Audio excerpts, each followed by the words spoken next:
This episode of the CCS After Hours podcast is brought to you by #YesOWomen. #YesOWomen. Exercise your unrestrained misandry in the comfort of an artificial internet podium that lets you silence such pesky little things like opposing viewpoints or facts. Don't you just wish you could do that in real life, ladies? Hey folks, and welcome to yet another episode of the CCS After Hours podcast. This time it's me with my good friend B-Mask, whom I've asked to be here because now that his excellent Amazing Spider-Man 2 analysis video is out, there's actually a couple of things that I've wanted to talk to you for a long time regarding Spider-Man. And full disclosure now, between the two of us, you're obviously the bigger Spider-Man fan. Yeah, I'm actually wearing a Green Goblin shirt right now. So I've got Really? Just full disclosure on just how deep I am into this, folks. I'm way too deep. Wow, that's actually appropriate because I was about to say that, you're not just a fan. I would just go farther than that. I would say that you are a deranged fanatic. A zealot who has completely lost himself in this make-believe world of superheroics. I was so depressed last night that I went online and I actually just started buying Spidey comics I didn't have. Just that's how bad it's gotten. I'm ruined as a person, and I'm having to live with that right now. But it's not all bad. Yeah, I'm sure you're able to get a lot of pussy with all that Spider-Man knowledge that you throw around.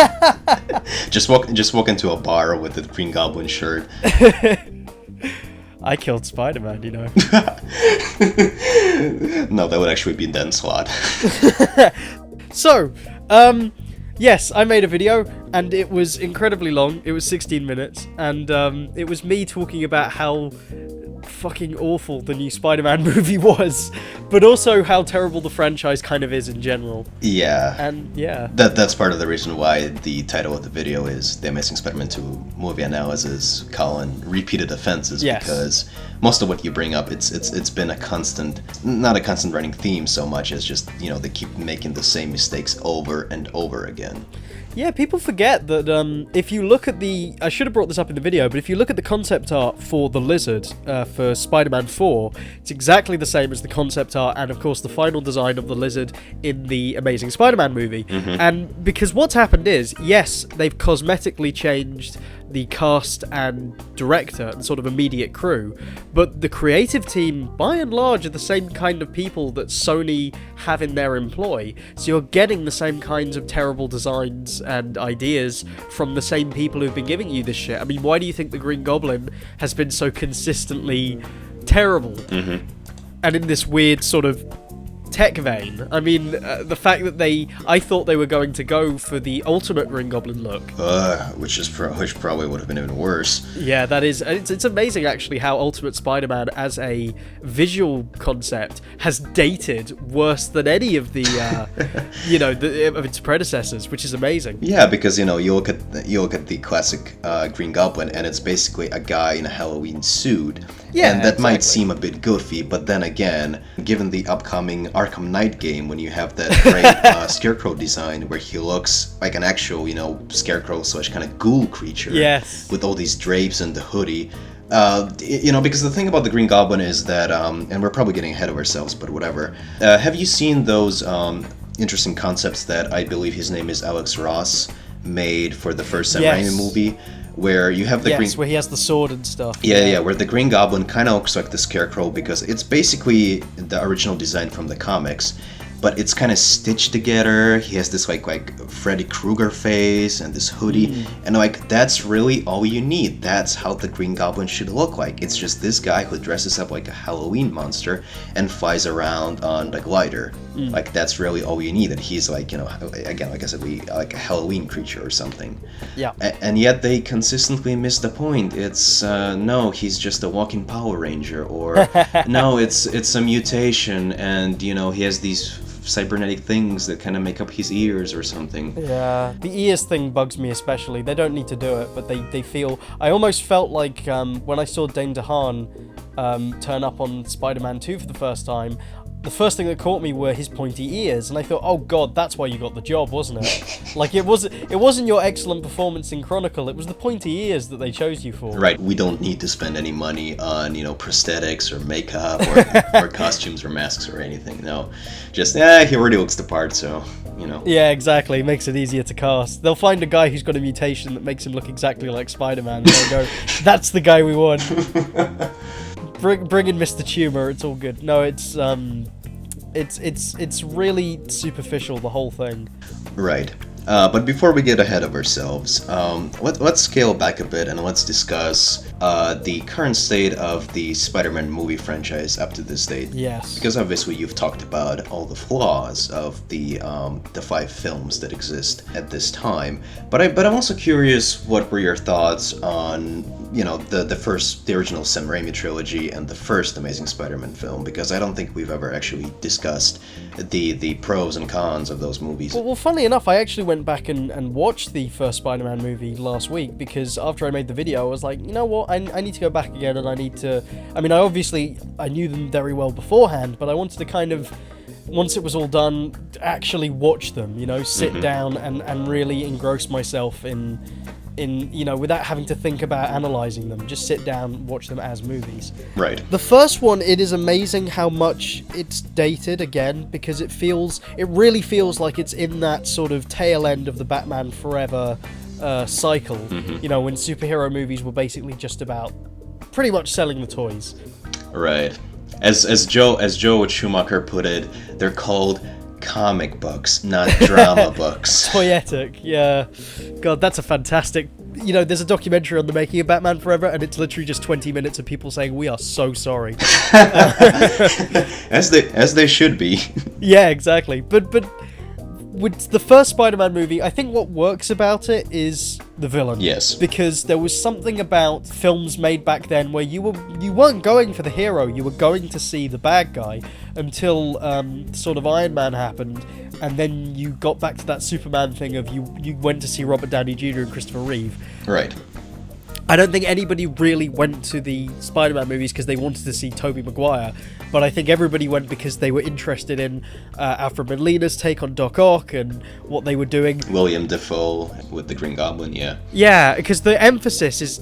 There's so much time we spend with the Green Goblin. You'd never do that in a Marvel film now. You'd never do a thing where you... unless it's made by someone other than Marvel Studios, but you'd never have the thing where you spend as much time with the villain, if not more, than you would with the hero. It just wouldn't happen. Right, chances are they would do that Stan Lee, Steve Ditko thing, where they would keep the Green Goblin's identity a secret. So is it Norman? Is it not Norman? Yeah. They'd probably find some clever twist, kind of like the Spectacular Spider-Man animated series did, where, if I'm not mistaken, they kept the true identity of the Green Goblin like a secret until like the very end of season 2. Yes, they did, and it was absolutely stunning, because I know the Green Goblin story like the back of my hand, like all its incarnations, and this one still threw me for a complete loop, and I feel like such a prat.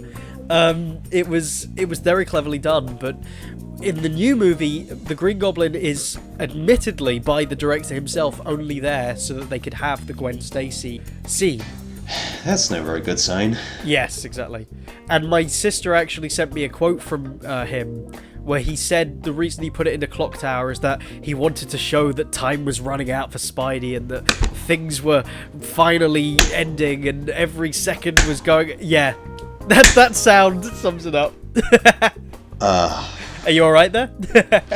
Yeah, I just facepalmed myself like 4 times. And he's acting like it's the most subtle and intelligent thing he's ever done, and it's just so overt. No, not when there's giant gears moving and Gwen Stacy's like falling 5 times and Spider-Man catches her 5 times, and let us not forget, there's that bit where she's falling and he's flying after her and he shoots out a web and it turns into this small hand that's reaching out like, my love, I'm coming for you.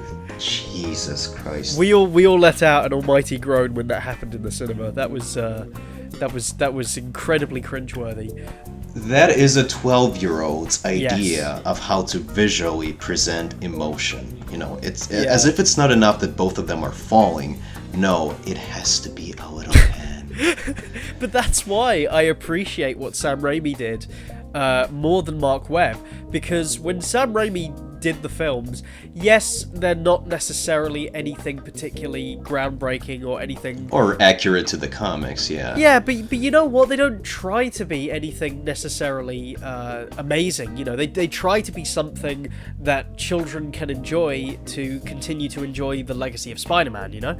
Yeah, or people of all ages, yes, not just children. Absolutely. But I think children especially, because there's something about it that feels like a harmless cartoon, you know, that would have been made in the Spidey, you know, sort of genre, not genre, in the Spidey ethos at that time, you know, like Spider-Man Unlimited or even the 90s series. Yeah. And it borrows heavily from the 90s series in a number of ways.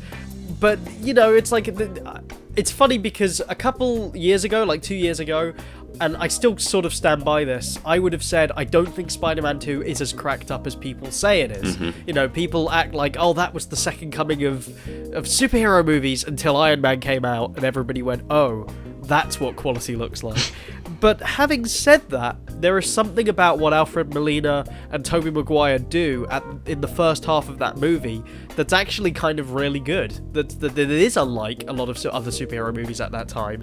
You know, that whole conversation he has when he sits down and he's got his wife next to him and they're talking about how they met in college and they're just having this really natural banter. Yeah, it's a very human moment. Yeah. And the thing they did with Alfred Molina, or just the character of Dr. Octopus in Spider-Man 2, is that they kind of sort of made him a more sympathetic villain, kind of in the same vein as Mr. Freeze from Batman, obviously. Yeah. In that you actually learn more about the character, and it's like, you know, he's not really that bad a guy. Not I mean, he's a bit cocky, and obviously that is a flaw, the fact that he believes that he's infallible just because of his superior intelligence. But, you know, at the end, when he gets corrupted by the tentacles and whatnot, and when he finally snaps out of it at the end, you know, you start to root for the guy again. He kind of redeems himself. That's the thing, though. The tentacles thing throws it off. The minute the tentacles start talking to him, it kind of kills the character, which was a shame. It kind of does, but then again, and I know that the explanation is that the tentacles have taken control over him, which is a bit hokey, but if you try hard and try to interpret that scene as, you know, Otto Octavius kind of falling victim to his own psychosis, like maybe the tentacles aren't talking, maybe he's controlling the tentacles so that they seem like they're talking, and then, you know, that scene takes on a whole new meaning. Yeah. But then again, that might be wishful thinking on my end. Well, what's really good about that whole thing is that they felt, you know, the stuff where he's more human, the stuff where it's more about everything in his head, just feels so much more interesting, and the dialogue feels so much more natural than what Dan Slott was doing with Superior Spider-Man, which was, look at me, I have an ego, Spider-Man, I will be better than you ever were, you dolts, get out, make my machine, I am not an evil genius, he says. He sounds like he just walked out of the set of like one of those 1930s Universal monster movies, like Dr. Frankenstein or something, and he even dresses up as him. I mean, you've shown me images where he has the like long lab coat and like the goggles. Yes, straight out of Looney Tunes. Yeah, and there's like some kind of assistant, and he's basically telling him, "Not now, Igor. I'm on the verge of making a groundbreaking discovery." Exactly, and it's not even like that isn't funny, but there's a better way of doing that. I mean, the way Phil Urich acts in that sort of era of Dan Slott's comic books is really how Dr. Octopus should have been acting. This sort of, you can't read whether or not the guy is arrogant and insane, or whether or not he's just kind of a bit not all there. Mm-hmm. Like he actually could just be a normal guy. And obviously there are moments where we see that Phil Urich is also insane, but I liked that he kept that behind this sort of unbreakable facade. You know, he's going out with Nora Winters and he's manipulated events. So why was Ock not doing that? Why did Ock have to be so overt? Because Dan Slott. Yeah, pretty much. But with the movies, you know, I think the second one, it's an interesting attempt, and I relate to it far more and have more time for it than I do with the new movies, which are just exposition upon exposition, you know, the entire time. This is what they call the benefit of hindsight, folks. Yes, exactly. When you can look back on something and say, yeah, you know what, maybe I didn't give it enough praise in the beginning, you know, haven't seen the new movie. You know what, maybe Sam Raimi was actually onto something. Because actually it's kind of amazing, no pun intended, how fast Sony dropped Sam Raimi after just one commercially... Well, actually Spider-Man 3 was, if I'm not mistaken, still commercially successful, but it was critically mediocre, but it's just amazing how fast they dropped him after one mediocre film. when you had like the two terrible Fantastic Four movies from Fox. You had the some of the later X-Men movies, which were just abominable, like X-Men: The Last Stand, and obviously X-Men Origins Wolverine. Yeah. And in this case, you have one film that I would argue is not as bad as people say. It's not perfect. It's not even as good as the two other Spider-Man movies. But, still, there's some moments in that film that kind of work, and I think that Sam Raimi could have easily redeemed himself with Spider-Man 4, but no, Sony just didn't want to have anything to do with him. Well, and yet they still reused all of the ideas and concepts he had for Spider-Man 4 as a foundation for The Amazing Spider-Man. And that turned out peachy, didn't it? It's like everyone complained about the design of the lizard, and they kept pushing for it. They pushed and pushed and pushed, and it still it just looks like a Goomba from the Super Mario Bros. Movie. I don't care what anyone says. It does, and all you need to, and all they needed to do is just give him a longer nose, and there you go. Well, what they needed to do was just make him a lizard. The whole point is that it's the Jekyll and Hyde story. Yeah, make him look like the version from the 90s animated series, and there you go. That was a great design. Yeah. The idea that Kirk Connors is in control of this idea of the lizard pretty much for the whole movie is terrible. This idea that this man is always wanted to be this lizard monster, and at the end he has a slight change of heart. It's just dumb. It's just, it's something that happened in the comic books and nobody liked, which is why they went back to the idea of him being just a mindless monster. Right. I mean, with the lizard, it's always been that Dr. Jekyll and Mr. Hyde thing. Yeah. Where he, tries to cure his, well, as Jay put it, stumpy arm. And it backfires. He turns into this monster. And that's what made the pilot episode of the 90s Spider-Man animated series so great. Because the first episode is probably the only one that I consistently like. And I actually remember that Bruce Timm, at the time, also complimented Spider-Man the Animated Series based on that first episode. Yeah. Because you watch it and it does feel like something that is not quite there, but very, very close to something you would see in a Batman the Animated Series episode, where you have this sympathetic character who fell prey to his own creation, and throughout the episode, Spider-Man is not so much trying to fight him as he's trying to help him and bring him back to his family. Yeah. And like that's what the character should have been in the first Amazing Spider-Man film. Instead, he's just this kind of like weirdo mad scientist with a ginormous ego who gets I think he gets used by Oscorp or something, and they cancel his research, if I'm not mistaken. And at the end, it's like, that's it, I'm gonna become a giant lizard monster, and I'm gonna terrorize Manhattan because... there's no sympathy for the character. He's not particularly deep, and he's not even fascinating as a villain. So, there's no motivation for you to cheer as Spider-Man defeats him because he's just such a generic villain. It's just not interesting, exactly, because... As you said, it's that bullying thing again. It's the thing where you just feel like he's another villain for Spidey to fight. Yes. And Andrew Garfield's only interest in that entire movie is, will I get to sleep with Gwen Stacy? He's a loner. He's got the no ultimate friends. Motivation. Yeah, it's like, how was he even friends with Harry in that second movie? From what we could tell, he wasn't friends with anyone, and all he was interested in was getting into Gwen Stacy's pants. And he's mean to Flash, even though Flash is supposed to at the beginning show signs of being a bully towards him. He's got no one, and it's weird. It's really weird. No, I was just going to say that the fact that Andrew Garfield's version is odd because he seems to be infallible. It's like the studio constantly saying, you must love this guy, don't you? Come on, guys, he's Sure. great. Look, he's by himself, but he's right, really. His heart's in the right place. That's what matters. He's not arrogant. But he just comes across as more arrogant and more hipster as a result of all of this, and he just becomes really unlikable, which is a shame because I think Andrew Garfield's a decent actor. Right, but I'm so glad that you decided to segue into this territory because I wanted to talk about the first Amazing Spider-Man movie with you now. Now, full disclosure, I have seen the first Amazing Spider-Man movie. I have not seen, nor do I want to see, The Amazing Spider-Man 2. And to some people, this could be a deal breaker. Some people, I'm sure that some people have already given up on me. It's like, there, I don't have to listen to you. No, that's fine if you don't want to even acknowledge other people's perspective, because the reason why I'm here is because, I have absolutely no interest to even touch the Amazing Spider-Man 2 or the Sinister Six or the Venom spin-off or all the, just all the spin-offs and the sequels and the prequels they're going to make. Or not going to make if the rumors are to be believed. Or not going to make if the news sources are to be believed. But, as I said, I've seen the first Amazing Spider-Man film, and I can't say that I liked it. The thing about the first Amazing Spider-Man movie is that I'd like to say that I tried to approach it with an open mind, and I really did. But as I began to watch the movie, something like 15 minutes in, almost inadvertently, I started to keep this mental tally of just the things that they kind of changed in order not to be like the first Sam Raimi movie.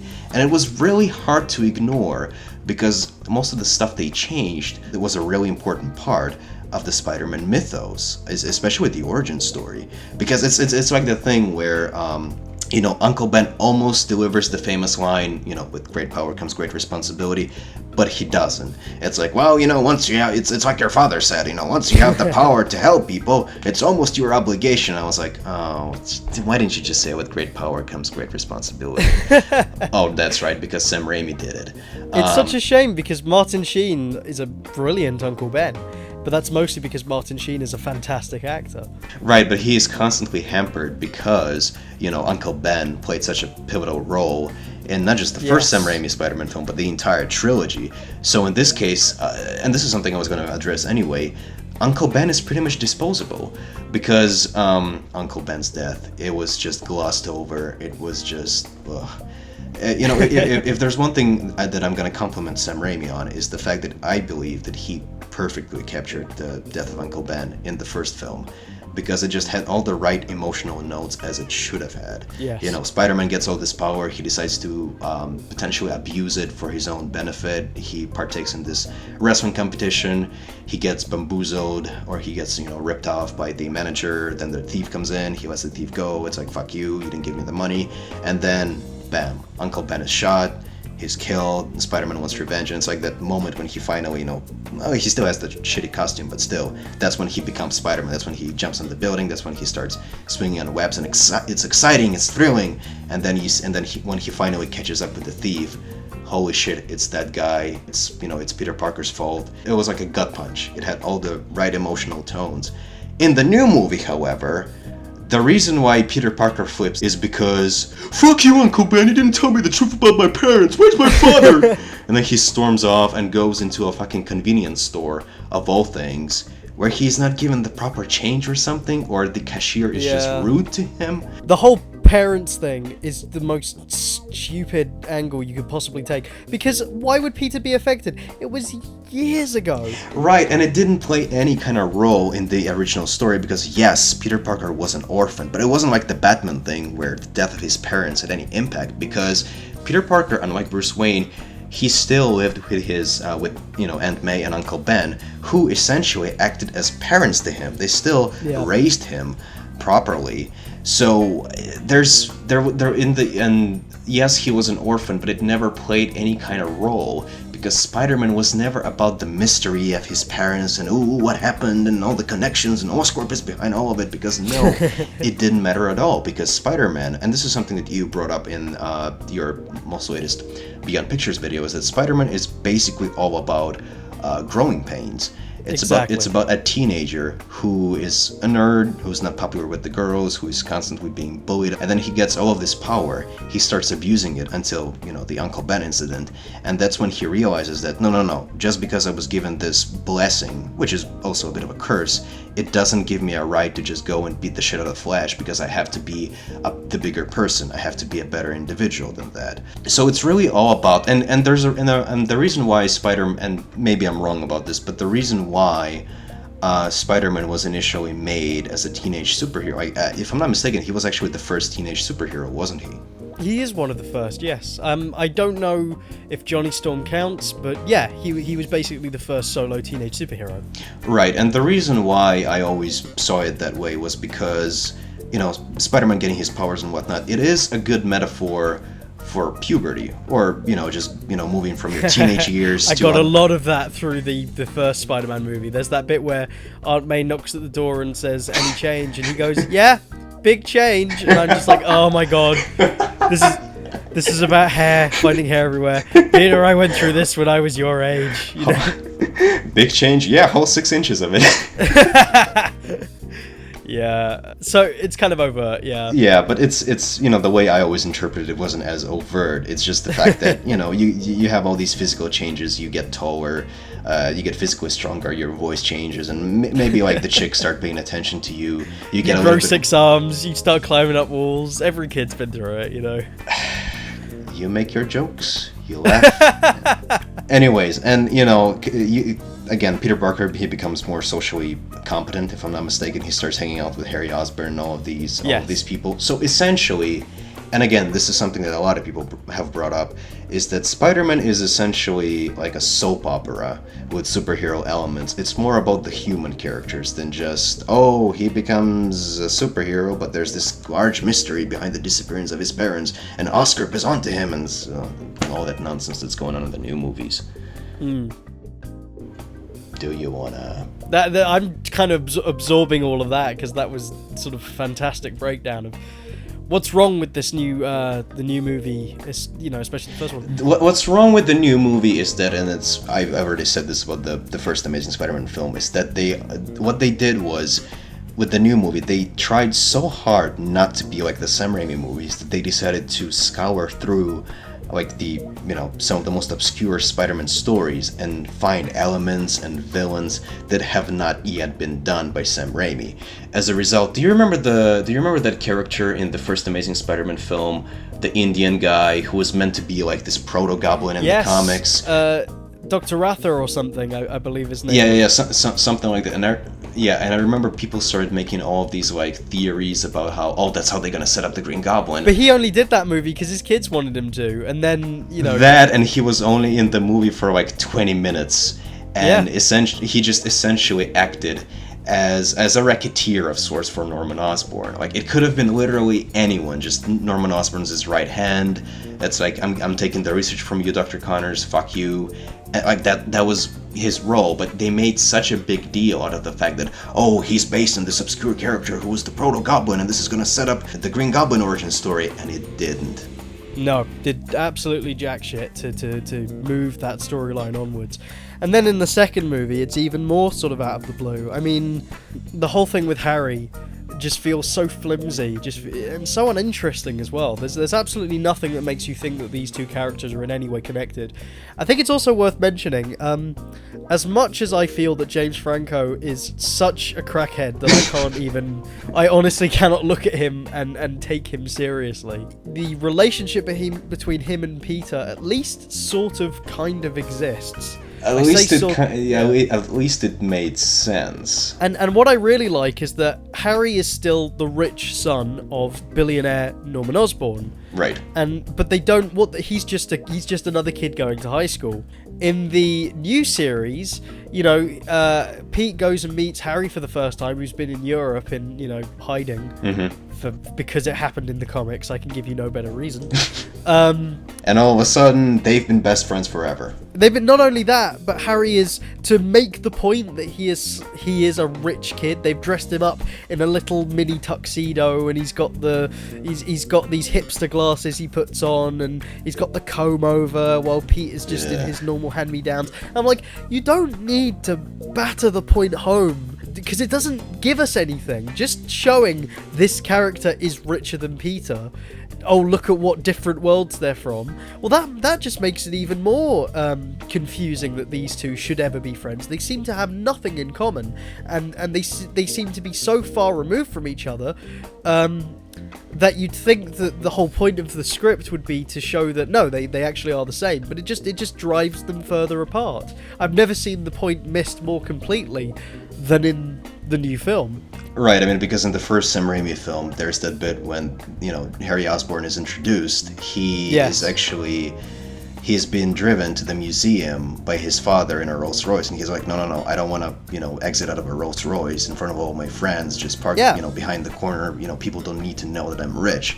So there's something going on, like he doesn't want to showcase the fact that he has a wealthy father. I mean, obviously, as the movies progress, the character turns into this overzealous backstabber who just hates Spider-Man because "Grrr, you killed my father." Oh, you didn't give me my blood, except I found the blood at the end of the movie. I don't even know why I'm going after you now.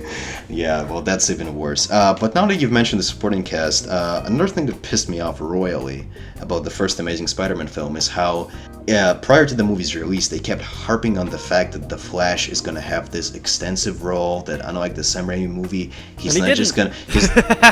Don't go ahead here. Sorry. He's not just gonna be the bully like in the Sam Raimi film. He's actually gonna have a character arc where he's gonna grow, and he didn't. Yep. Because he was essentially the bully who, halfway through the movie, gets picked on by Peter Parker as, petty vengeance. And then at the end, he's like, "No, bro, I support Spider-Man because Spider-Man, he sticks out for the people. He's a vigilante." And that's it. Yeah. It's, again, I haven't seen Spider-Man, The Amazing Spider-Man 2, but something tells me that he makes absolutely no appearance in that film, does he? He doesn't. No, it's all back to being about just Gwen and Peter. That's it. The whole film is literally like, oh, look at what a lovely relationship they have. It's almost like the real relationship they have in Hollywood, and it's like, yeah, fuck that. I'm actually glad that you brought up the romance because, again, looking back at The Amazing Spider-Man 1, remember that scene when, I forget, but Peter Parker does something and he ends up being called to the principal's office. Yes. And Uncle Ben is there with him. And this is such a bizarre moment because what kind of parent would scream across the hall, "Oh hey, you're that chick that my nephew constantly jerks off to on his computer"? Apparently this version of Uncle Ben has also got some form of dementia that we haven't talked about. He's got Alzheimer's. It's such a shame because, again, I do think Martin Sheen brings something to the role that's really... Yeah, but they tried to make Uncle Ben hip, so, you know. But can you imagine how can this be the father of Charlie? How if this Uncle Ben had really been the father of Charlie, imagine how much less of a crackhead he would have turned out. But Exactly. But to go back to Gwen, it's just, after that, the two of them have their little palaver that's meant to be cute, and it's not that they're not acting. They're not saying anything. Yeah, they're literally just going That's like, hey, no, he's just joking. Apparently, pretending to flub your line has become a new form of acting that I missed in the last. But you know what they did it? I think they did it because they looked at the Iron Man movies and saw what Robert Downey Jr. and Gwyneth Paltrow had, like the natural rapport that the two of them had. But the difference is that they're genuine adults who can form coherent sentences. Right. So when they talk, it's funny. And the funny thing is that Iron Man 2, which a lot of people shit on, I actually rather enjoy. Iron Man 2 and Iron Man 1, by and large, are completely improvised. A lot of that dialogue is just the three lead characters just doing their thing, just talking to each other. Yes. And they happen to have such a strong grasp of how these characters work that the dialogue feels like it was always there. Yes, and there's a fundamental difference between having faith in your leading actors and telling them to do just their own thing because you trust them, and trying to replicate that by just saying, "Oh no, you don't need a script, just be cutesy." And it's like, I was thinking maybe the two of us, maybe you and I could, we could totally do that. It's kind of a thing that annoyed me about the Ultimate Comics, which they of course took it from, and I hate this new thing of, oh, we're gonna base it on the Ultimate Comics because somehow it's grittier and more realistic that way. Yeah, it sure was realistic that Doctor Doom grew armor on himself and goat feet. That was much more realistic than the Jack Kirby story, where he just because he had a tiny scar on his face, he decides to cover his entire body in armor because he's just that vain. No. That Miller, you got it right the first time. Go back to writing your incest stories, And I hate that the films say we're going to adapt the Ultimate storyline, as if there has never been any other storyline to take from of any interest. Never mind the fact that the modern Marvel movies, Marvel Studios, while they claim to be based on, we're looking at the Ultimate stories, actually part of the success is the fact that they're taking the original stories. The first Iron Man film is the very first issue of Iron Man and the Obadiah Stane storyline. They don't deviate too far from what made those two stories work. That's all you got to do. Yes. All you got to do. It doesn't matter how long ago the interpretation was made. Yeah, like you said a long time ago, they took all the elements from the original source material that worked and expanded upon them. Absolutely. Whereas the reason why the Spider-Man movies, or Spider-Man, just Spider-Man, works in general keep harkening back to like the Ultimate Spider-Man. I think it's because they're just the most recent comments and they're just too lazy to look up the stuff that happened beforehand. It's like, fuck it, we've already relaunched the Spider-Man timeline once with the Ultimate Spider-Man comics, so let's just grab elements from there. Never mind One More Day being in the background there.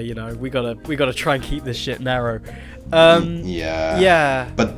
speaking of terrible ideas, have you actually read some of the okay, I don't really like rubbing something in people's faces, but it astonishes me when people claim that the first Amazing Spider-Man movie or the second Spider-Man movie were, say, not written by committee, that there's actually this directorial vision going on, that they know what they're doing, when just in the past couple of weeks there have been extensive reports on there's been some concept art that has appeared online. There have been leaks of early script ideas from the Amazing Spider-Man 2, where apparently Electro's mother was bribed by Oscorp to pretend that she is an invalid and to torment him because... Which is a hell of a reach, isn't it, for a company to go to screw up one guy? Yes, that's what I was about to say. What does it accomplish? And that's the thing. This is the problem with these movies, is that everything they do is just for the sake of plot twist. Exactly. Oh my god! Just look at it this way. Electro comes home. He's changed. He's now this metahuman or whatever he is, and all of a sudden he sees that, oh my god, my invalid mother, she stands up from the wheelchair, and apparently it's that scene would be so blatant that she would actually be accepting a paycheck from Oscorp, and it's like they'd just be standing there in the living room waiting for Electro to get home. Yeah, exactly that moment. And it's like, why would Oscorp do this? Did they intentionally orchestrate for what's his name, Max Dillon? Yeah, for Max Dillon to be this neurotic character so that he actually has an accident at work and becomes Electro? Why would Oscorp do that? Why? And then there's the other scene that was meant to be the Easter egg at the end of the credits, where apparently the as I call him, the not anime fedora man, the man in the shadows, apparently he walks into a secret laboratory of yet another secret laboratory that Oscorp has, and apparently there's fucking Norman Osborn's head in a jar. That cracked me up when I heard about that. It's that's why? And Chris Cooper saying, yeah, I'll come back and play, the Green Goblin, and I'm like, please don't. It baffles me because you know that thing about the gentleman, the character with the fedora and everything. Here's an interesting weird bit of trivia. He's adapted from a novelization of the comic books before any of the movies came out about the Sinister Six, and how that they were, in this version, arranged by a mysterious man called the Gentleman. And so my response was, that's a weird little bit of trivia. So what's that for? What's that accomplish? What does that mean? Yeah. Just because you're like, oh look, I found this and this is something fans will like, but I think there's a reason that no real big fans of Spider-Man are that aware of the Gentleman, right? Because it's a crappy novelization, Right, it's what I said. They're trying so hard not to be like the Sam Raimi movies. Yes, and also trying so hard to be like, oh look, we respect the source material. Look at all the stuff we're pulling up. No, you don't. They've got Alistair Smythe in there, and they're like, look, Smythe's going to be a bad guy. There's Felicia Hart, yeah. And Dane DeHaan is constantly going, Felicia. Well, Felicia, Felicia, how are you doing here, Felicia? I wonder if you'll be a bad guy, Felicia. And everyone's sitting at that table going, we know her name now. Can you stop? Yeah. And do you by any chance like cats? and then they fuck it up because they have Dr. Kafka, but for some reason they've turned her into a he, which is really funny in the sort of social justice environment we're living in at the moment. And they've made him into Dr. Strangelove, and he plays Beethoven when he brings out Electro. And me and my three friends sitting in the cinema, we're just looking at each other going, they're not actually doing this, are they? After all these claims of, oh, we're going to make it serious and we're going to make it gritty and the people will love it and it'll blow them away, they're not really doing a cartoon scientist. But then I started thinking about it. I see what's happened here. When the first movie came out, people complained that it was too serious. Right. So the executives who have very clearly, very obviously meddled in this movie have taken that criticism, not applied any kind of sort of lateral thinking to it, and have said, you know what? why don't we just make it a bit goofier? Because that's apparently what our audience is asking for. Let's make it a bit sillier. I mean, why can't that scientist guy be why can't he be a guy? And let's, because originally in the script he was a woman, and let's have him play. This will be funny. We'll make him an evil scientist like in a comic book, and people will laugh. And why don't we make the Rhino like why don't we make him like a big robot guy who says I am the Rhino, and then a little kid with comes a goofy out. Russian accent. Yeah, why don't we make the Goblin be like and like licking his lips and showing his tongue, and why don't we have him be like Peter Parker, I will kill you, and you know, you could just see the wheels turning. Grr, I hate you, Spider-Man, because... Yeah, and in the meantime, you've got Marc Webb dithering about with these poncy ideas in the background. You know, ooh, wouldn't it be dramatic? Ooh, look at this, isn't this clever? Look how clever this is. Look at how I'm putting the universe together. And it's like... maybe if like Luc Besson was putting this together, and I'm not even the biggest Luc Besson fan, but if he was putting the Spider-Man trilogy together, or even David Lynch, or really obvious ones like Terry Gilliam, if they were making a Spider-Man film and they pulled that kind of shit, at least it would have some kind of that makes sense, creative vision behind it. Yeah, exactly. It's like that's what they do, and I get why they'd want to go with that action. But Marc Webb, he isn't even on that scale of recognizability. You know it when Terry Gilliam shows you something that's incredibly, overly, I don't want to say metaphorical, because obviously it's kind of in your face, but he does the huge metaphorical sweeps that everybody picks up on, but with Marc Webb, he doesn't even blip on that radar. Why is he even trying? This is like a kid with his crayons trying to emulate high art, and he just can't do it. Right, and the most alarming thing is that he is not even trying to make a competent movie. He's just trying to set up this large franchises with mysteries and whatnot, and it's like... The Sinister Six! Look, it's gonna happen, and it's gonna be... They're all animal-themed. Look at... Like, that means they're all linked to Spider-Man, and spoiler, it's all part of his dad's blood. Yeah, seriously, that's a plot point. What? That actually all of Spider-Man's dad's blood is in these sort of chemicals that he's using or something, so it's all destiny. So it's this whole thing of he was destined to become Spider-Man. They were destined to all be connected. And I hate that. What? It's like, why can't we just... Electro, he got zapped by lightning and then decided to rob banks. Jesus Christ, they're actually doing that? Yeah, they're actually doing the whole destiny thing. You were made, you were going to lead them into the sun. You were going to lead You them... were chosen, Kal-El, yeah. Because here's the thing, I was... up until now, I thought that what they were going to do with the Sinister Six is that, because they don't, they keep referring to the film as the Sinister Six, not the Amazing Spider-Man 3, the Sinister Six. Well, there is a Spider-Man 3 as well, but that's been pushed back because of, I think their reasoning is that the Sinister Six is a new franchise, and it's so far in development that what do they have to lose? Whereas Spider-Man 3, they have to completely retool because the last film was received so poorly. Right, but here's my concern. They keep putting so much emphasis on the Sinister Six, almost as though they're trying to make like a Suicide Squad type of movie. That's exactly what they're doing. Really? Like Spider-Man is not even going to be a part of it? He'll turn up, but he won't be, it's not going to be about Spider-Man. I think a Sinister Six movie is a really bad idea. Because, the thing about the Sinister Six is that the reason that team exists is because they're all Spider-Man villains and they team up to defeat Spider-Man. They're not some kind of like I'm trying to think of like the Illuminati group from the Marvel universe, although they're good guys, but still. No, you were right when you said Suicide Squad, because it's this idea of you're bad guys, you did terrible things, and here is your chance to either make things right or protect the government. Right, but the Sinister Six is not employed by the government. They're not bad guys who have to do all of these clandestine Black Ops type of operations to reduce their sentences or something like that. They're just virtually Spider-Man villains who have teamed up to defeat Spider-Man. But then again, in this universe, in Marc Webb's universe, they might not even be Spider-Man villains, because you've already seen, obviously in the movie they show you like the Dr. Octopus's tentacles and the Vulture's wings. Yeah. And there's a brilliant joke that Rich Evans have made, and I've actually made the joke myself, that they're just gonna grab random people like either Oscorp employees or mercenaries. Like, it's not even gonna be Dr. Octopus. Like, here's your octopus tentacles. You gotta go and get Spider-Man. Here's your vulture wings. You hate Spider-Man. That's your motivation. Precisely. I mean, it's so... it's not about the fucking paraphernalia. It's not about the gimmicks. You know, you can't just be like, oh, here's a guy with mechanical tentacles. That's Dr. Octopus.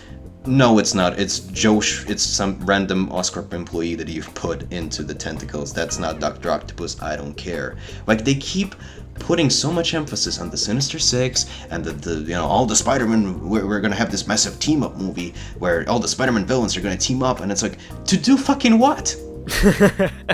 The only way I can see it potentially working is that one of the best comic books that has come out concerning Spider-Man in the last 2 years is a, you might have heard of it, a series called The Superior Foes of Spider-Man. I think I've heard of it, yes. Well, the idea is that it's basically sort of an American Hustle, Goodfellas, Ocean's 11 styled heist story where the worst enemies of Spider-Man, or the best depending on your point of view, have become the new Sinister Six, although as they constantly mention there's only 5 of them.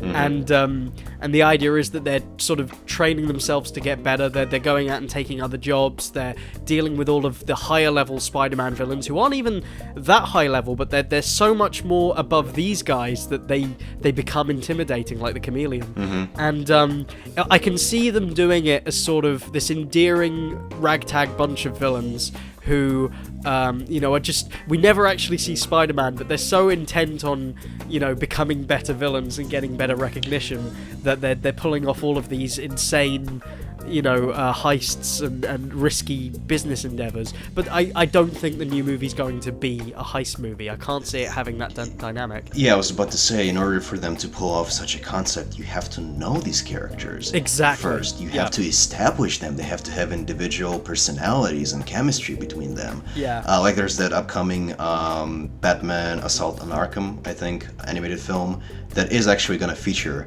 the Suicide Squad. Who, if I'm not mistaken, they get deliberately imprisoned in the Arkham Asylum in order to smuggle the Joker out.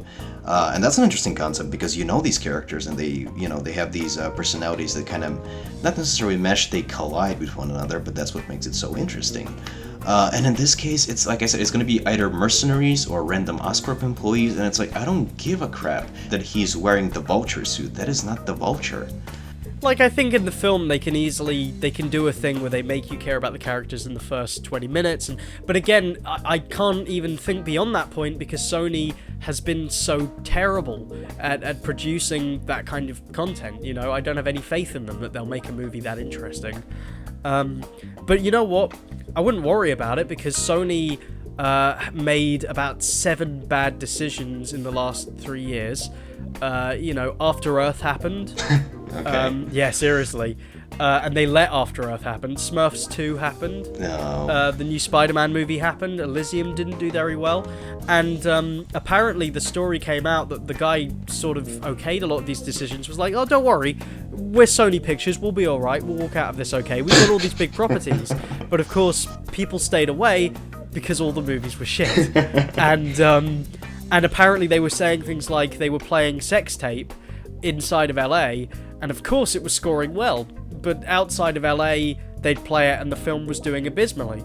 But they were convinced, oh, we played it in LA and people liked it, that'll do. And you had Shailene Woodley, who was going to play Mary Jane, saying, oh, I read the script and I thought it was the best script I'd ever read. Or a misguided girl. Yeah, exactly. They got such a bias where they are of all these people around them who are shielding them from the real world, you know? They're living in La La Land. Yeah, I was about to say, they're so detached from the real world that they think they're infallible. Yeah, which is kind of reminiscent of their version of Peter Parker.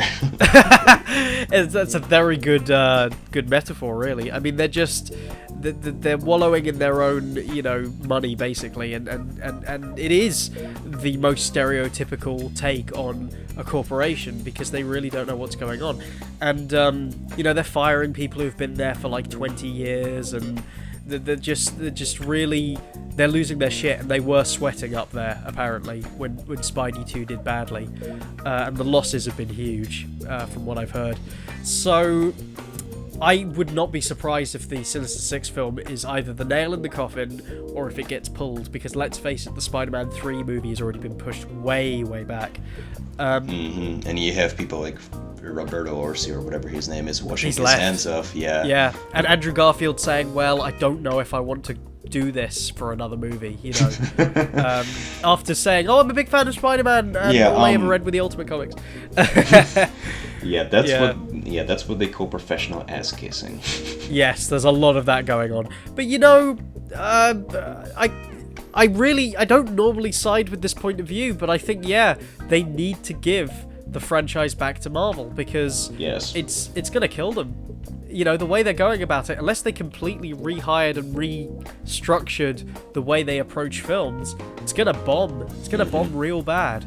Whereas Marvel Studios has actually made a lot of very good tactical decisions, even with a few stinkers that maybe not everyone likes. They've got, as Matt said, they've so many darts at the board. Right. I think Sony, I would not be surprised if they had to relinquish the franchise at some point. Yes. I don't think they will, though, because they're that adamant about, because it's the only thing they've got, you know? It's the only big franchise that still pulls in at least some profits. Right. But I do really hope that Marvel does manage to get the rights back. For I don't know if I can call it a selfish reason, because, you know, once Marvel gets the movie rights back, you know that they're gonna go and they're gonna fire Dan Slott and they're gonna make sense of the Spider-Man comic franchise again. Which is kind of a good segue, because... Yeah, because right now, and again, you know, myself personally, I've always been like a casual fan of Spider-Man. As a kid, I used to watch the 90s animated Spider-Man show, so I do know more or less, you know, the characters, the supporting cast, the villains, etc. But I have not read a single Spider-Man comic in years, because after One More Day, I just don't want to touch it, because it's like, ugh. Well, the funny thing is that there's actually some of the best material came after One More Day, and some of it from Dan Slott. I mean, I understand the whole restructuring thing. There was a terrible story arc that came out after One More Day, which was, of all people, it was written by Bob Gale, who worked with, was it, I can't remember his name, something Gale, the guy who wrote Back to the Future. And I normally like that writer, but he did a terrible run on Spider-Man. And, you know, there was the stuff like the Mary Jane retelling of the marriage, you know, the idea that the marriage never actually happened, and that everything was still canon, even though it happened in a different way to the way we thought. Retcons. Retcons everywhere. But once they got past the retcons, Dan Slott came in and said, alright, you know what, let's go back to Spider-Man versus his core villains. And so you get a really good run of Mysterio and Mr. Negative he created, and, you know, all these really interesting bad guys. Zeb Wells did a few terrible stories, like the Lizard story Shed, which I thought was abysmal. And, you know, and Dan was the one keeping that train floating. However, Dan slipped into this complete wave of madness when it got to Spider Island, which, funnily enough, at the time, I was actually quite taken by Spider Island, because I thought, well, it's a bit irreverent, but at the same time, it's very hard to call it a good story, because Spider Island is so irreverent that it just kind of... It's almost like you don't care, so why should I care? You know, this is just you know, just laughing at yourself. Yeah, you're just entertaining yourself and no one else. Yeah, that's exactly what it is. And people defend it because I think people like this idea that, you know, I like what Slott's doing, therefore look at what a good person I am, I'm not being negative. And I'm like, I'd love to be able to do that, guys, but I don't think that's realistic. Mm-hmm. And Superior had the defense of, fuck you, you just hate it because it's different and because it's bold and because it's new. Yeah, you're just upset that he killed Peter Parker. Exactly. When the funny thing is that I actually think Superior is a wonderful idea, and I think Dan Slott had some really good... It's an interesting concept. Yeah, Dan's got some really great stuff in there, but the problem is that the writing is so irritating and so obvious that there's a bit where, like, when Nora Winters breaks up with her boyfriend Phil Urich, she slams him across the head and says, and you made me watch box sets of insert famous TV series I can't remember right now here. And I'm like, oh, that's how you're gonna do it? You built up all this great tension about, look, it's the girl who you don't really like because she's obnoxious, but you still kind of care about because she's actually kind of well written. There's a lot going on with her. Right. And you think that it's going to be a case of Peter's finally going to open her eyes and say, look, Nora, don't go out with this asshole. But instead, she just kind of goes on this sudden flip, you know? And maybe it makes sense, but it just wasn't interesting. And it's quirky. That's what it is. It's quirky, and it's like, it's just irritating, and I didn't enjoy it. And it doesn't help that, again, like the whole superior Spider-Man thing, it's an interesting concept, but I think that they didn't really need to pretend like Peter Parker is really dead, this is gonna be permanent, this is a new era of Spider-Man comics. No, it's not. Come on, at this point, after the death of Superman, Batman, Captain America, it's like, who's gonna really buy this is permanent? Of course it's not gonna be. Of course they're gonna return back to the status quo after a year or two.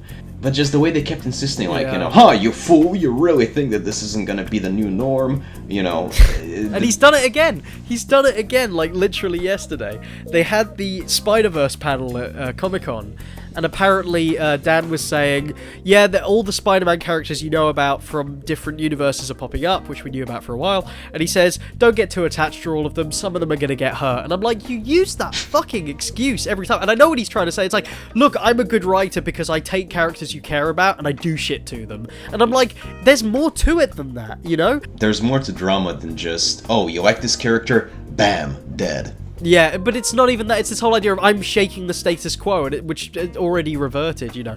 And I think what's nice is that people... Temporarily, he is. Yeah, a lot of people are starting to look at the bullshit because they're saying, look, we forgave you on Superior because we thought this was a cool idea and worth defending, but you've gone straight from that into balls to the wall, everyone loves Spider-Man adventures. You know, this whole idea that, oh, look, he has a successful job. Oh, look, he got his life turned around. Oh, look, that's not interesting. None of that's interesting.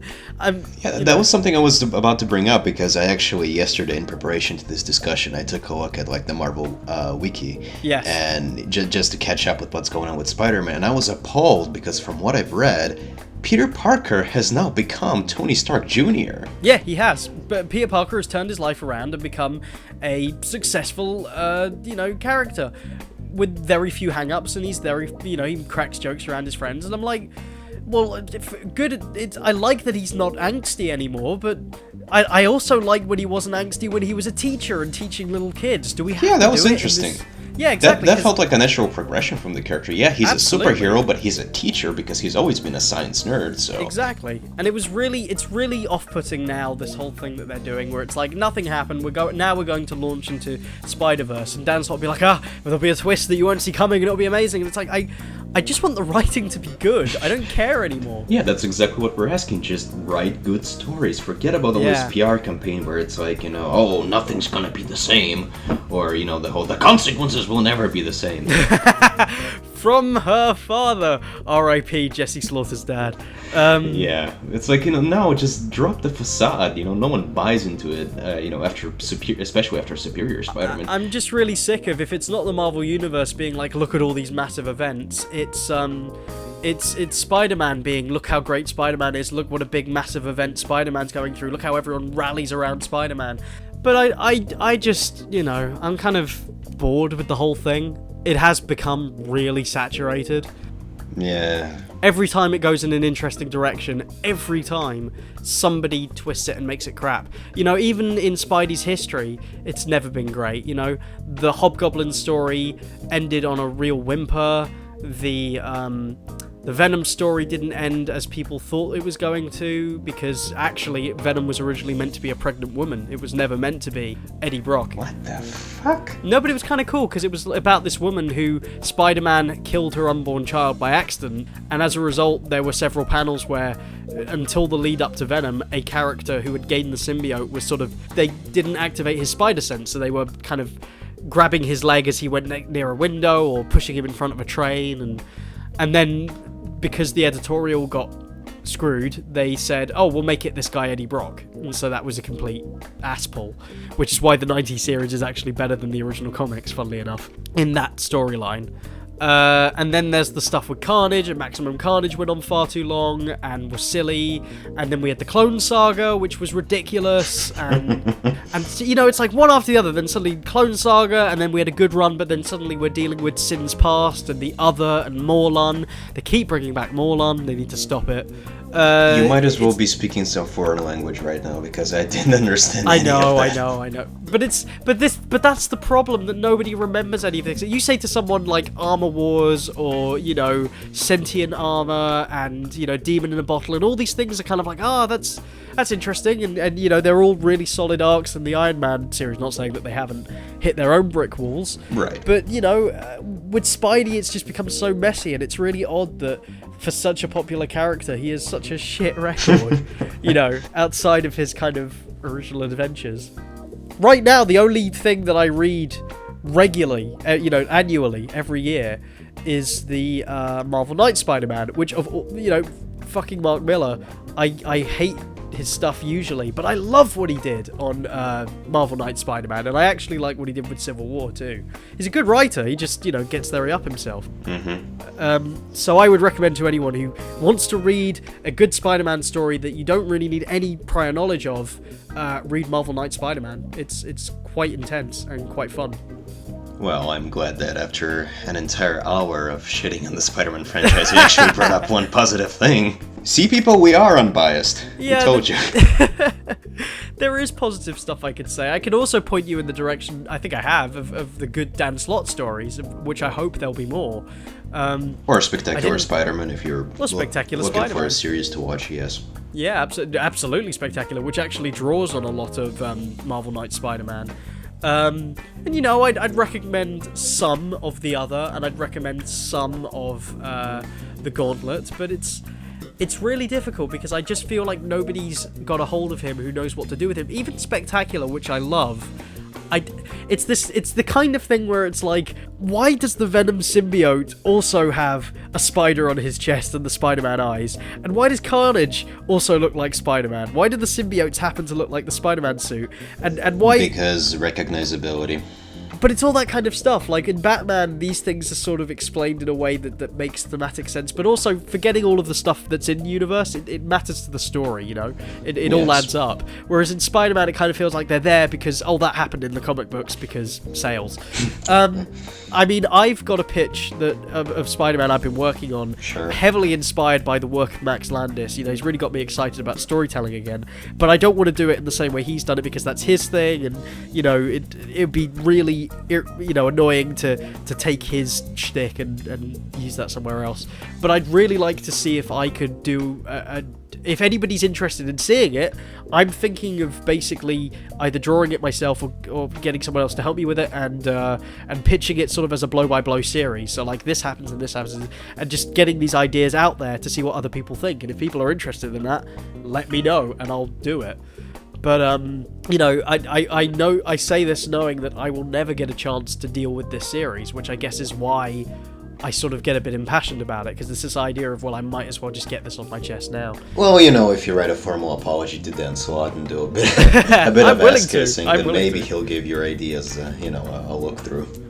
I mean, the thing about Dan is that I just wish he accept some of the criticism, but I think the problem is that while he's a decent guy and you can have a good conversation with him, I have no idea if he's listening to this. He probably, although he has in the past, surprisingly. I think the thing about Dan is that if you don't insult him, he's probably quite receptive, and but the thing is, like, he's a guy who, it doesn't matter what criticism you could give him. You could say this lasagna isn't cooked very well, and he'd go, what are you talking about? My lasagna's great, you know, and I'm going to tell you why it's great. He could make up a reason out of thin air, you know. He's not interested in any maybes or what ifs or whatever. He's just interested in this is that and screw you. So, you know, it's just talking to an ear, you know, a deaf ear. Yeah. You know, it's not going to work. Kind of like some of our detractors. Yeah, that's true. But if you're out there, Dan, I don't hate you. I just disagree. I hope that's alright.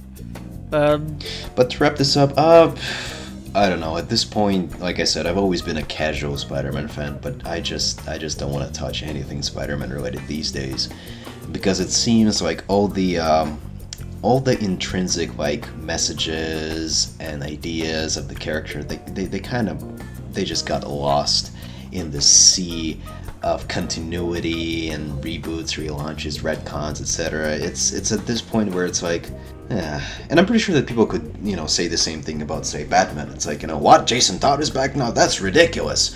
New 52. New 52, etc. But at least Batman, every now and again, it has the good miniseries run or a graphic novel or even just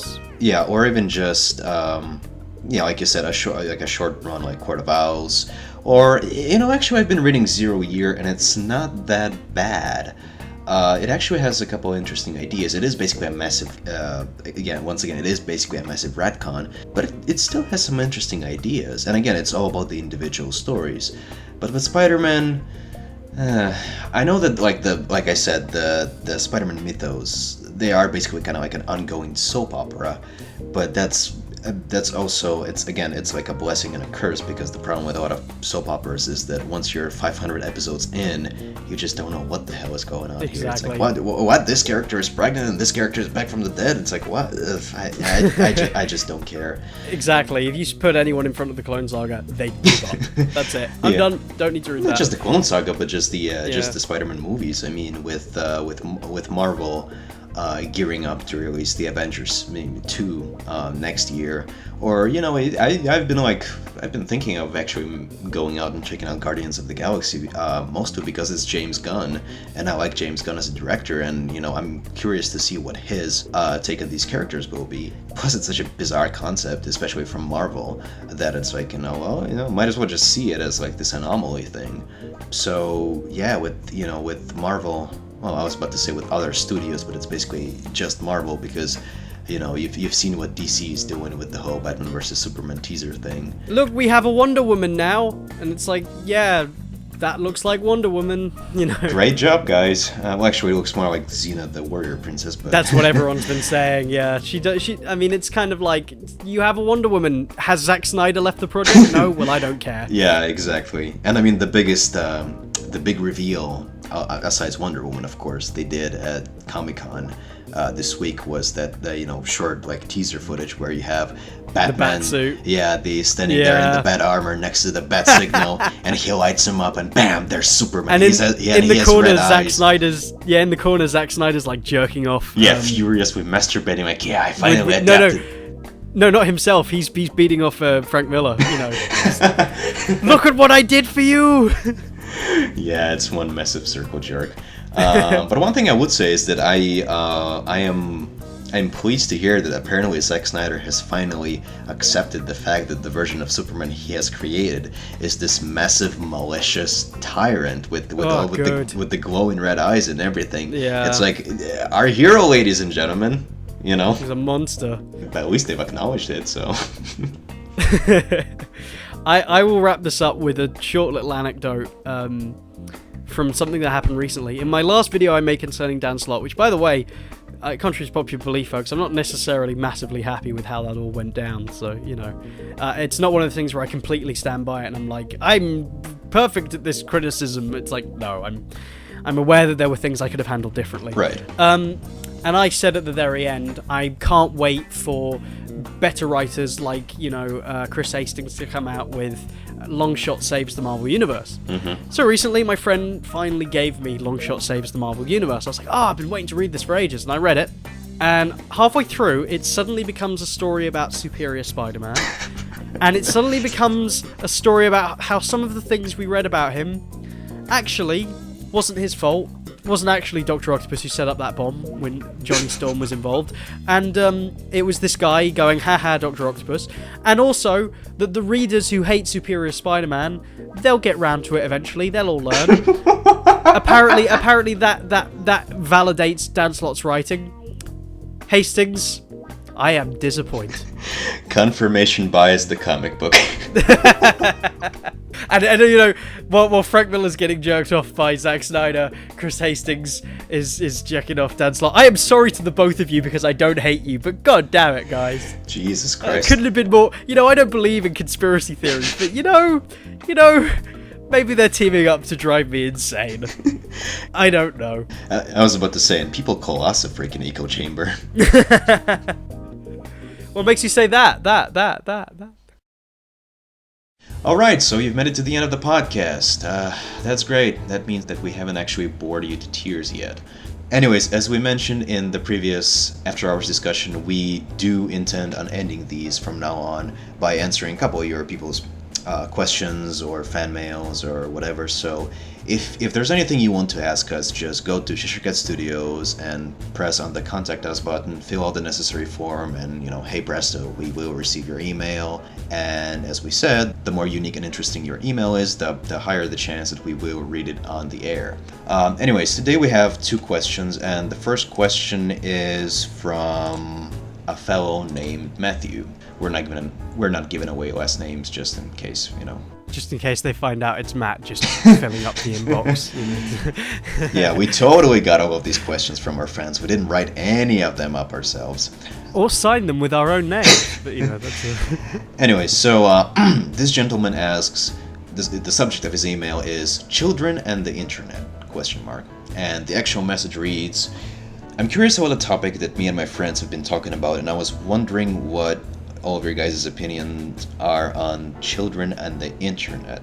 Could exposure of the internet at a very young age afflict a child's morals whilst entering into everyday society? I'm just curious if there's anything that needs to be said on the issue, or if it's just something that's really that simple. Thank you very much for taking the time to read this. It's deeply appreciated. Okay, and thank you for your question, Matthew. Do you want to take charge on this one? Sure. I would say that I don't think it's necessarily a huge problem, depending on how the kid uses the internet. It's always difficult when you get asked these kind of questions because it does all come down to the individual. Yes. How does the parent treat it? How does the child treat it? How do they work in tandem with it? I don't think there's anything wrong because it's happening so much now, if children discover things through the internet that they may have not already discovered.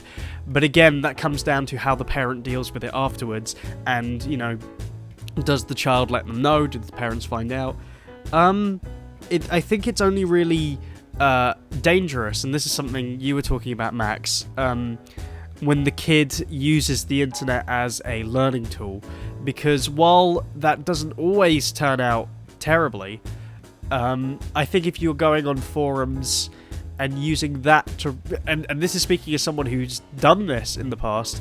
If you're using that to replace your social life, while that can sometimes be a great confidence boost, it can become like a drug. You become dependent on it and you have to stay there. Yeah, it's a double-edged sword, yes. Exactly. And everything you learn and everything that you choose to learn can come from that source, and that is not healthy. Yeah, and I do agree for the most part, because as always, we need to look at these things on a case-by-case basis. It does depend on the individual, and it does depend on what kind of information the child is exposed to. And not only that, but it also depends on an entire plethora of factors like the child's age, their social competence, their maturity level, etc. So, Matthew, and I'm referring to the original writer of this email, you would have to provide us with more examples, so to speak. But speaking in generalities, yeah, it really depends on what kind of information the child is exposed to. There's a great series of videos by a YouTuber named JK Sextic, where he does address some of the pitfalls, so to speak, that certain people can fall into if they do get addicted to, say, Tumblr or 4chan or Reddit, and especially if it happens at an early age. I don't want to spoil anything that the guy does, because I do want people to go and watch these videos, but he does provide a good example in one of his videos that's called Sex Hole, which hopefully intrigues a couple of people enough that they go and watch that video. I hope so too. That video is largely dedicated to all of those different, foul sexualities that people have come up with, like, I'm a pansexual. Well, actually, I think pansexual is one of the legitimate ones, but I'm a demisexual. I'm a bipolar sexual, or whatever it is. And like, he does provide a good example where you could have, say, this 14-year-old girl who might be, say, a late bloomer. She's not really interested in boys or girls just yet, and maybe some of her colleagues tease her about that. So, demoralized, she goes to the internet, or she goes to Tumblr or something, and says like, hey Tumblr, here's my story, is there anything wrong with me? And there could be a lot of misinformed responses where people cajole her and say like, no, here's the thing, you should embrace who you are. And I'm not saying you shouldn't, but it's this like, blankets and hot cocoa type of like, oh, there, you little. It's really patronizing. Yeah. And like you said, if you try and say replace your social life with internet forums, again, all good things come in moderation. So the child or the parent, if the parent is aware of this, I think if there is something that the child stumbles upon which might be disquieting to them, or just stumbles on porn or whatever, it could be a good thing in a sense, because like if you're a parent and you weren't sure if it's the time to have the talk with the child, in this case you have no choice, and you might set the kid straight or something. I mean, it's I'm sorry, sir, it might seem like we're being a bit milquetoast, but it's just such a complex topic, and it's really not our place to tell people how to treat, how to behave or how to talk to their kids about this, because none of us are parents. Yeah. It's certainly an interesting topic, and it might be something that we might address sometimes in the future. And on that note, we go to our second question. Would you do the honors and read it? Sure, as long as I open it first. Laughing Man and or CineMax. Hey, I'm here too, by the way. I am a big fan of your podcasts, and I love them from Laughing Man's raucous laugh to CineMax's ominous, somewhat monotone voice. Oh, that's a bit... Yeah, there you go. He's got a point. I mean, he does have a point, but I mean, come on, I try. I've started talking more on the podcast. I mean, I've changed my physical appearance. He's a woman now. Well, almost. I'm in the process. I've started cracking jokes. I mean, sir, I just don't understand. What do I have to do to meet your insanely high standards? I mean, is there anything I can do? Just tell me. And then, he's no. Like, if you answer the question, maybe. And it's like, fuck off. Yeah. But no, it's fine. I'm more than aware that my voice is monotone and whatnot. But it's actually a good thing, because once you listen to the podcast or after hours, you have a Laughing Man cackling like a fucking maniac. You got me sounding like I've got two chipmunks bunged up by the nostril. So yeah, I was about to say then there's you, who sounds like a 12-year-old chipmunk. It's like, hey governor, let's chinwag about Spider-Man. God blimey! It's like we can't all sound like Jason Statham. To be fair, doesn't sound that gruff himself. But anyway, I would like to ask if, as the podcasts are widely based around video game topics and films and TV shows, the podcast will be featuring any other points of discussion? Although I love the current points of discussion, they are still broad, and I'm wondering if you have any other topics set out for the future. Thank you, and continue the greatness. Well, I think we kind of made a decision early on that our passion, the things that we're all kind of working towards, are the industry, the entertainment industry. Yes. I started out as an actor, and I'm currently working my way to be an animator, but also do a bunch of other things. Matt is a writer. Max is a video editor and a film buff, and a massive hack. Melissa is well, I think we can speak for all of us on that one. Melissa is an artist, a commercial artist, and Ken is Ken. So I think as you can see, we all have, like a foot already in this kind of, in this understanding of the entertainment industry. Right. Maybe not necessarily a foot, but we do have a vested interest. Exactly. And I feel like I don't feel ready to start talking to people about atheism or science, or like I can get into a discussion with you about it and I can talk, but I don't want to make a video where I tell you about it, because I don't know it. It's not something that I've educated myself on, or something that I think I have enough of an interest to share on.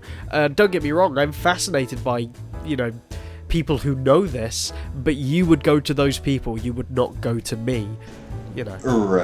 Right. I think early on when we started this, we made basically, well, not a pact, but we did make a decision that, in blood, we signed it all within hoods. Yeah, on the 13th, on Friday the 13th, under the full moon, etc.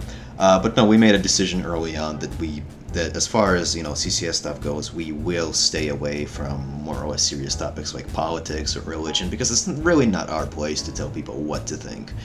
And you could say like, well, this is a podcast show. This is essentially a talk show, an opinion-driven show. So you're telling people what you think all the time. Yeah, but we're not imploring people to.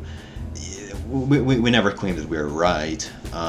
We appreciated that people listen to us and they acknowledge our opinions, but we'll never say that we're experts in anything or that we are 100% right about anything, because life is not black and white, it's shades of gray. Our videos and discussions are mostly stuff that we don't feel, it's like voices that we don't feel are even out there, so it's almost like it's not about getting the best feedback possible. It's kind of about, so what do you think of these points of contention that are coming up in our sort of circle of interest, because we're not seeing them, and or if we are seeing them, they're kind of buried under certain biases. Right, they're not the popular opinion. Yeah, so not to say that we're raising awareness or that we're giving an unheard minority a voice or anything as pompous as that, but yeah, and I guess that's kind of what we're doing. And at the end of the day, this is an entertainment show, so if people listen to this and they can we can distract them for 30 minutes or an hour away from their lives or their miserable jobs or whatever, I say job well done. Yeah, exactly. I mean, I'm not going to I make videos where I discuss things, but never in the video do I say this is absolutely how you should do it, and everybody should be doing this right now. This is just how I feel about it. Maybe someone else will feel the same way. If they do, that's great. If they don't, then I've got a lot of work ahead of me, which I have anyway. And there may come a point where I'll stop making these kinds of videos and I'll start making another kind of video. I'll do something which actually is a piece of entertainment or a piece of what I want to do with the rest of my life. But right now, I feel like it's a growing experience. It's sort of testing the boundary. Yes. Where ideas can go, and sometimes we're wrong-footed, and sometimes we might not be. We don't know. It's all very experimental, and people seem to like it, and that's great. That's really good news for us. Yeah. I mean, obviously, we do have.